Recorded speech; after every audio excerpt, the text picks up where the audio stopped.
云林的土豆种超过1万公顷，占全台湾7成的产量。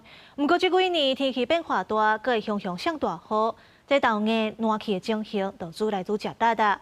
这阵农改场就研发一种木白菌，会当改善土豆芽烂去的情形。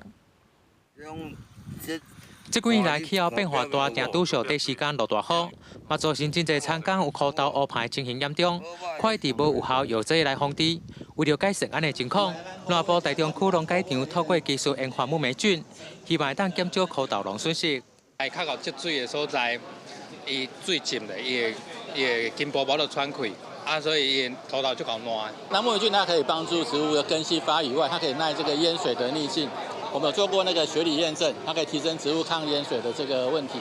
那再来说，因为它会帮助那个磷肥的吸收，所以它会针对这个低温的寒害，它有提升抗逆境的效果。农改场表示，以木霉菌透过半浸质化学培养土，还是当作肥料使用，拢会当帮助来开茎。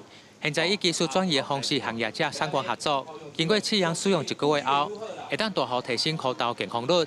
一般农民的惯用方法的防治方式呢，它的果荚健康率大概有60%左右。可是我们的特根生，如果它田间有放水流的使用，那这样子的话，到采收前，这一区也已经播种后已经74天了。那我们调查结果是大概有85%的健康度。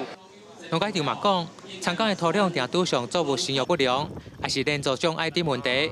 过去枯豆乌排是属于复合性的病害感染。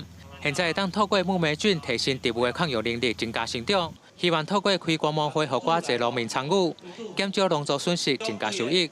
公司新闻王伟雄，云林报道。